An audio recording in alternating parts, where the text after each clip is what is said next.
She tilts her head. Voice goes up half an octave. Appa, can we get this one instead? He laughs. Says yes. You watch this happen. And your first instinct was, that's just cute. It isn't just cute. You just watch someone override a decision without triggering a single alarm. In Korea's entire hierarchy system, no confrontation, no directness, no risk to anyone's chemian. Just a tilt of the head, a change in pitch, and the outcome changed completely. In English, you'd call this cute. In Korean social engineering, this is one of the most sophisticated, conflict-free negotiation tools ever developed. This is K-logic. And today, we decode the Aegyo algorithm. Aegyo is one of the most visible Korean cultural exports, and one of the most consistently misread. International audiences encounter it everywhere.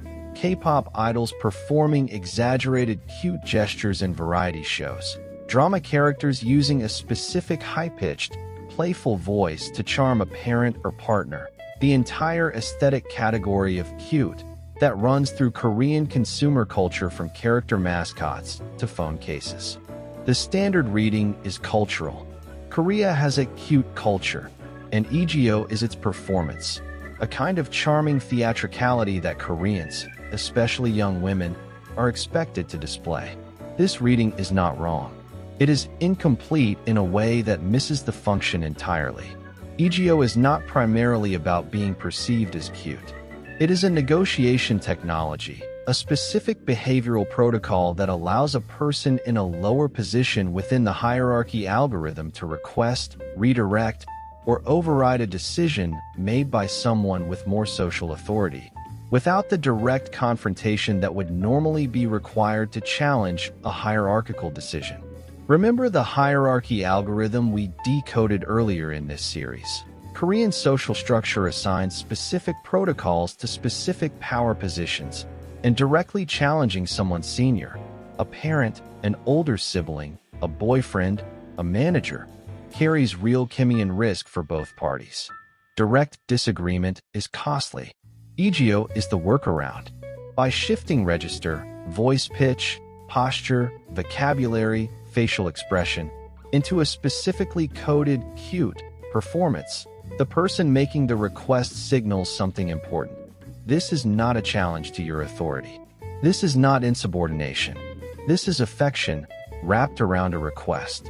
The senior person can grant the request without losing face, because nothing about the exchange registered as a hierarchical challenge. The junior person gets what they wanted without the chemian risk of direct confrontation. This is the Aegyo algorithm, a precisely calibrated social tool for achieving influence inside a hierarchy that makes direct influence expensive. Protocol 1. The register shift as risk reduction. Aegyo works by shifting communication register, and this shift is the mechanism that does the actual work. Korean social communication, as we decoded in the hierarchy algorithm, runs on different language levels depending on the relative status of the speakers. Formal honorific speech communicates hierarchical respect. Casual speech communicates intimacy or equality. Aegyo introduces a third register, the deliberately childlike, playful, exaggerated tone that signals something specific. I am temporarily stepping outside the normal hierarchical frame, into a space where my request carries no challenge to your position. This is why Aegyo is most effective in close relationships, between romantic partners, between younger and older siblings, between children and parents, where the underlying relationship already has enough jong to support this kind of register shifting without risk of being read as manipulation. The register shift only works as a low-risk negotiation tool when both parties understand the relationship well enough to read it correctly.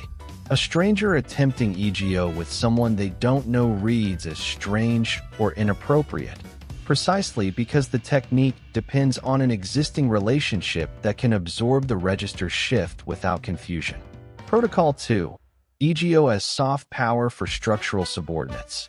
The specific people who use Aegyo most: younger people with older people, women with male partners in traditional dynamics, employees with managers in informal settings, are, not coincidentally, the people the hierarchy algorithm places in structurally lower positions. This is the function the international reading consistently misses. Aegyo is disproportionately a tool of the structurally less powerful. In a social system where direct confrontation is costly and where the senior party holds more formal authority, Aegyo gives the junior party a legitimate, socially sanctioned channel for exercising influence. It does not overturn the hierarchy. It works inside it, finding the one register where a request from below can land without being processed as a challenge from below. This is why Aegyo, despite often being dismissed internationally as performative weakness or infantilization, is better understood as a sophisticated soft power technology. The person performing Aegyo is not surrendering agency. They are exercising it through the only channel the hierarchy makes available without cost. Korea's younger generation has complicated views on this, some embracing Aegyo as a legitimate relational tool, others critiquing it as a structure that normalizes the need for indirect tactics rather than direct voice. Both readings are valid. Both confirm the underlying function. Aegyo exists because direct influence inside Korean hierarchy has a cost, and Aegyo is one of the most effective tools ever developed for avoiding that cost. If the Aegyo algorithm is reframing something you've watched in K-dramas or K-pop variety shows, subscribe to K-Logic. The cute thing is never just cute. The system is always underneath. Aegyo reveals something important about how power actually moves inside rigid hierarchies. Hierarchies that prevent direct challenge do not eliminate the desire for influence from below. They redirect it. Every rigid hierarchy in human history has produced its own version of Aegyo: indirect, sanctioned, low-risk channels through which the structurally less powerful can still exercise real influence over outcomes. What makes the Korean version distinctive is its precision and its visibility. Aegyo is not hidden manipulation.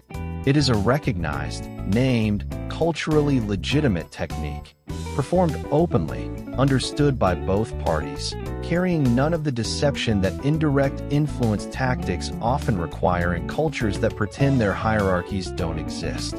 This is, in its own way, more honest than systems that insist on the fiction of pure egalitarian directness, while indirect influence happens anyway, just unnamed and unacknowledged.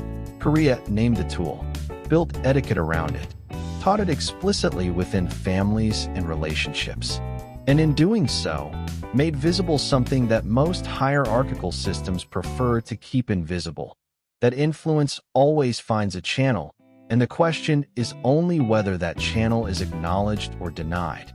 Every hierarchy produces indirect channels for influence from below. Most cultures never name theirs.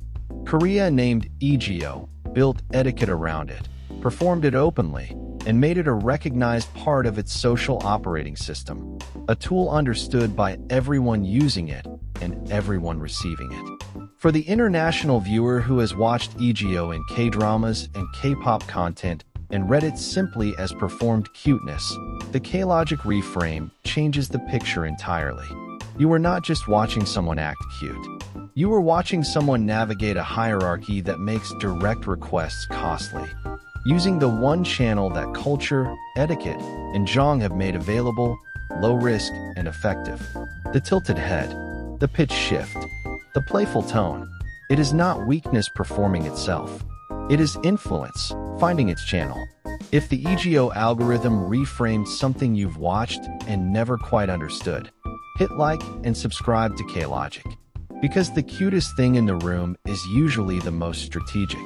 K-Logic will continue decoding the invisible systems that make Korea one of the most logically fascinating societies on the planet. Because the source code was always there. You just needed to hear the pitch shift.